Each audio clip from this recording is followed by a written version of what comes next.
Hello and welcome to Merlin's Manor. Today I'm going over my top 10 games designed specifically for 2 players. I have around 20 games in my collection right now that meet this criteria.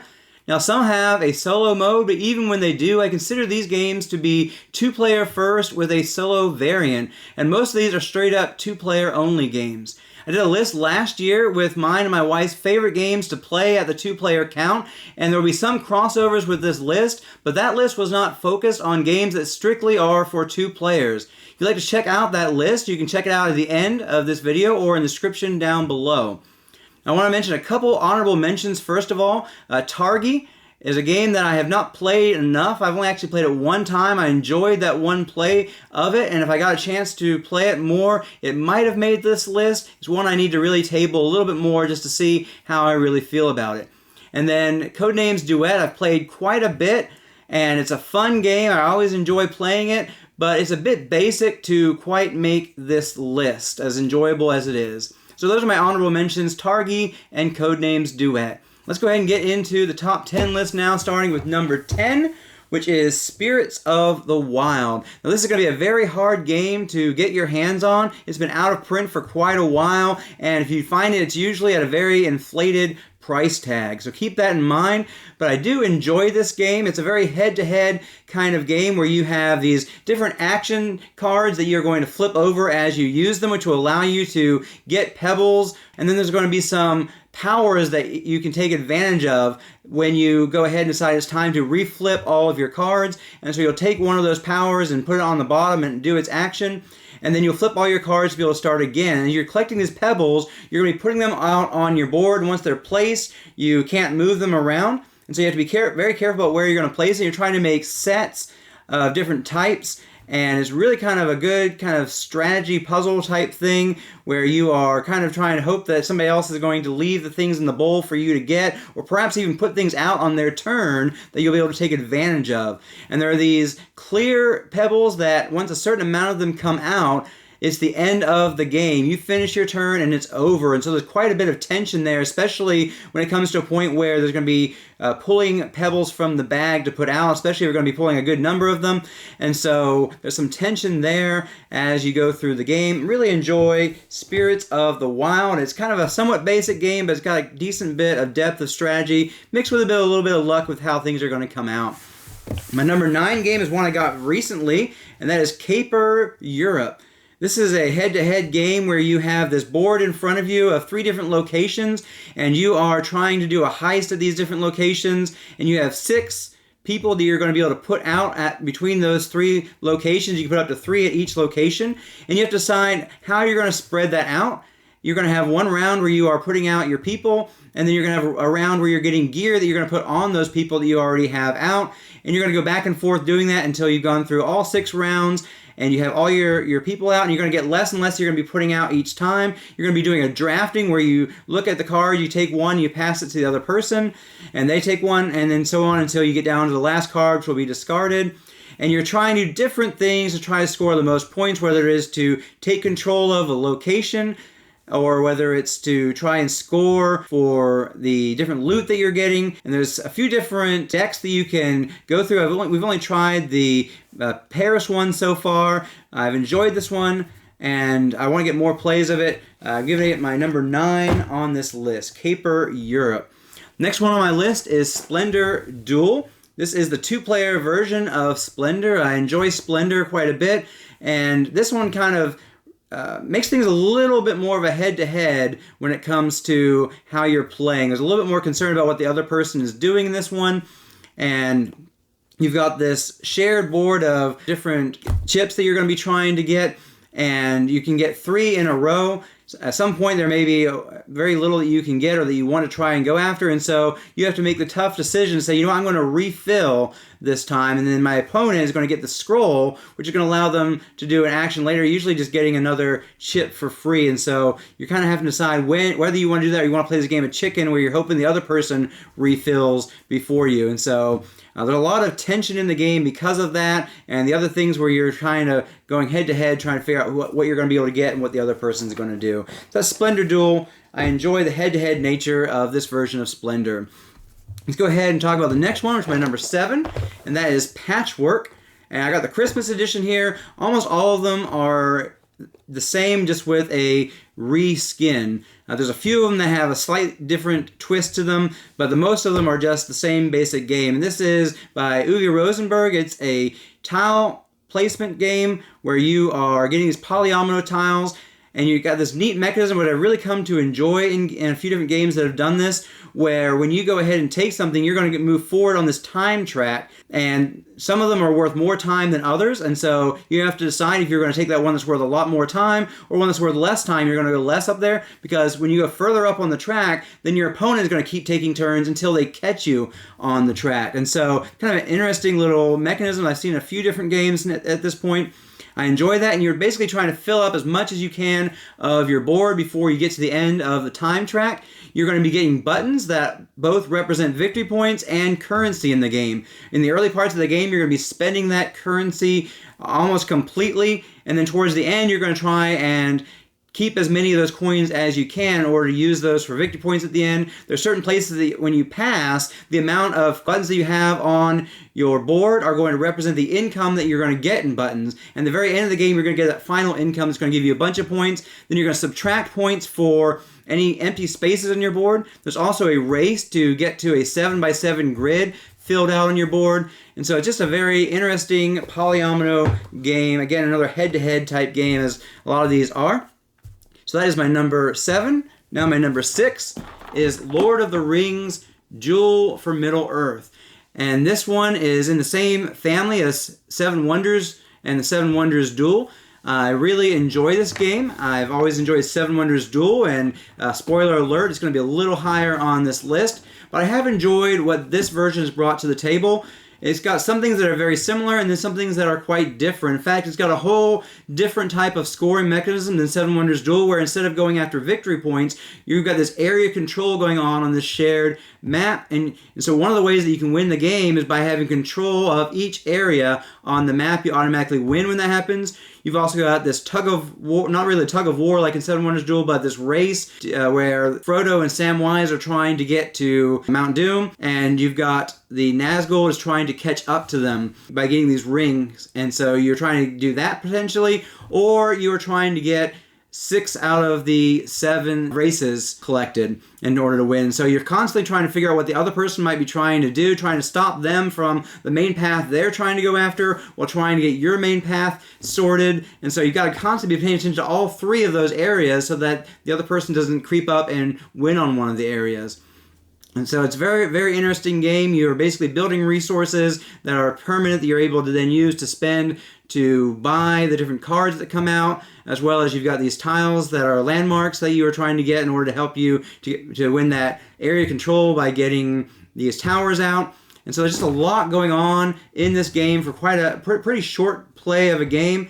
And I really enjoy the same drafting mechanism that you have in Seven Wonders Duel, where you have these cards out where as you pick up one, it's going to unlock some others for your opponents. You have to be careful about that, especially when they're getting close to winning by a certain type. And so that's Seven Wonders Duel for Middle-earth.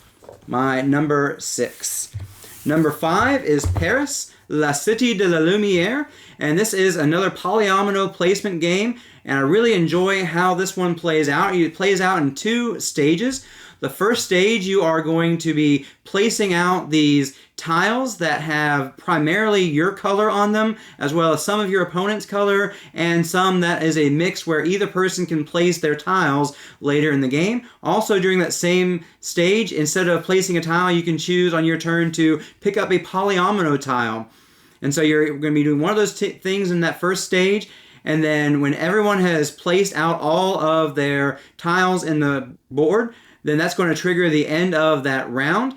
And so any polyominoes that weren't claimed up to that point are going to go away, and you're going to have your own kind of set of polyominoes that you have chosen to collect that you have to try to get into the board somehow. Then you go into stage 2, where you're going to be placing down your polyominoes on ones that are your color or the mixed color, but you can't place them on your opponent's color at all.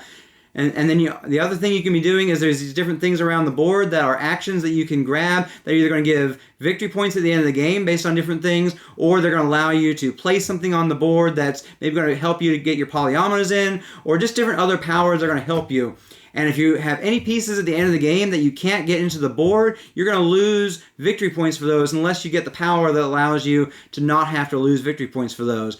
And then you're trying to put your polyominoes in such a way that they are touching lamp posts so that you can get points that are going to be multiplied by the number of lamp posts times the size of the building there. And so you want to get your big buildings surrounded by lamp posts if you can to really rack up the points, as well as you are going to be able to get points for your largest group that is contiguous together of buildings. And so it's very strategic, and you're trying to figure out how you can get your pieces in there without the other person messing it up by placing their pieces in such a way that now you're blocked off. And so certain ones that you want to know that you want to get in really quick because you share colors in that same area, and you don't want to be fighting over that color, those spots that are kind of multicolored there. A very interesting puzzle. Definitely very head-to-head. You have to think about what the other person is going to be doing as you decide what you're going to do. So that's my number 5, Paris, La Cité de la Lumière.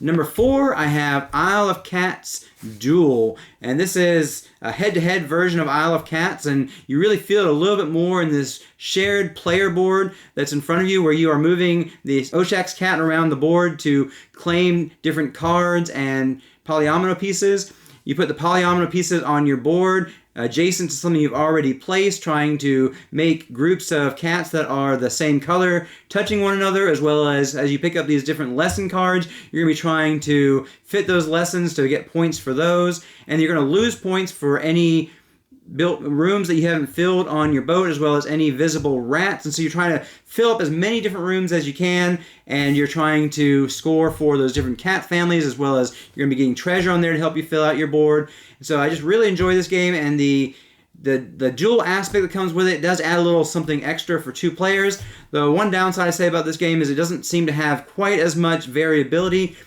as its big brother. So that's Isle of Cats Duel, my number 4. My number 3 is Everdell Duo, and this game has 3 different modes to it. It's got, first of all, a head-to-head mode that you can play, which isn't really why I got this game, and we haven't actually played the head-to-head yet in it. And it's got 2 different cooperative modes that can be played either solo or 2-player. And it really is designed for 2-player because even if you're playing solo, you're going to be playing 2 different hands solo. And so you've got one who is the hare and one who is the tortoise. The hare is always going to go first in the game, and then you're going to switch off who goes first at the beginning of each season. You're going to be doing these different actions. You're going to be moving the sun along if you are taking actions on the board, or you can also move the sun if you are picking up a card. You're also going to be using the moon either to pick up a card or to play a card. There's only a certain amount of those actions, and it's kind of divvied up between the 2 of you as to who's going to take them. One person can be doing all of the placing out of their workers, while the other person's focusing on just playing cards, or vice versa, or a little mix of both. In the cooperative mode, you are able to share resources. Sometimes, anytime you can share one resource or card on your turn, or sometimes it's if you're only on a certain space. And in some games, you actually don't have the ability to share. And that is in the cooperative campaign mode. And there's also a cooperative challenge mode that you can play, either solo or cooperatively, where you're trying to get various challenges and you're competing against kind of an Otama player that has its own kind of way of playing. And both cooperative modes, you also are going to have these skunks that are going to be out on the board that are going to block you in different ways. And you're going to be trying to, in the campaign mode, which is what I specifically like, we've been playing a lot, you are going to be getting these different challenges, these campaigns that you're going to have to be going through these scenarios. And some of them are very difficult to get points, while others are very easy to get points, but then there's a higher kind of threshold of different challenges of what you need to accomplish in those games. So it's just a very interesting campaign mode, especially for this game. And so that's Everdell Duo, my number 3 game. Then at number 2, as I hinted earlier, we have 7 Wonders Duel. I'm not going to say a whole lot about this game because I said a lot of similar things for this game when I was talking about 7 Wonders Duel for Middle-earth, or 7 Lord of the Rings Duel for Middle-earth. But in this game, it's basically like that game in the way that you draft cards. It's like that game on 2 out of the 3 victory conditions. But the big thing that this has that I like better than the Lord of the Rings version is that it has victory points that you're trying to go for. It's probably, I'd say, the main kind of focus of the game is that victory point one, but then you have to be careful that the other person doesn't win the tug of war for the military, or that the other person doesn't get the 6 out of the 7 different science types. And so you have to be very careful of all those 3 different win conditions, because you have 2 of them that are instant wins, as well as the military is going to allow you to be able to score points if you have kind of a little bit more on your side than the other person, as well as the science also has a way of giving you different benefits. And so 7 Wonders Duel, really enjoy that one. It's my number 2. And my number 1, I don't actually have the box for, because instead of getting it as it is, I got it as part of a bigger box, and that is Wingspan Asia, which is a standalone expansion to Wingspan. If you get it just by itself, it's simply a 2-player game, or if you get it and add it to the Wingspan base game, you can actually play up to 7 players utilizing it. And so, but if just as a standalone 2-player game, it has its own special mode of play, which is what I want to focus on for this, of course. And that's 2-player mode. Not only are you playing the regular kind of style of Wingspan, but for their end of round goals, there are a different kind of thing going on there. And what you're going to be doing as you play birds throughout the entire game, you are going to be able to place down a little token on this shared player board, which is going to give you benefits sometimes. Also, you're going to be trying to get a long contiguous group of them for scoring points at the end of the game. And then you're going to score your bonuses based on how you place things out on that board. In order to place something on that board, you have to match something as far as the location as well as the icon that's on there. And so perhaps it's going to be a bird that you played in the forest, and so you have to put it in the forest section if you did that. And then it might have something like a bull nest, and so if you played a bull nest bird in the forest, you can place that token there, something to that effect. And so you're going to try to figure out, not only are you playing birds for the regular way that you play them for Wingspan, but now you're having to try and figure out, okay, what birds am I going to be able to play that's also going to help me to play out on this board so that I can compete for those end of round goals, as well as have that stretch, as well as the benefits that some of them give. And so there's a lot of extra depth of strategy going on there. And again, you've got this head-to-head kind of thing going on where what you do on that board is going to matter for your opponent, and you might be concerned about what they're going to do and trying to beat them to a spot on that board. So there's a lot more interaction between players in this version. And so that's a big part of the reason why I really like it. So these are my top 10 2-player specific games, ones that are specifically aimed for 2 players with perhaps a solo mode for some of these, but I really feel all of these were designed 2-player first, and the solo modes are kind of added on variant that you can play. I enjoy all of these, and I enjoy playing them, especially with my wife as the main one that I play all these games with. And so if you like to play 2-player head-to-head type games or 2-player cooperative games, as I think the only 2-player cooperative one I got on here is Everdell Duo, but I really like it for that, you can go ahead and check out these games. I hope you've enjoyed this video, and I hope you have a great week and keep on gaming.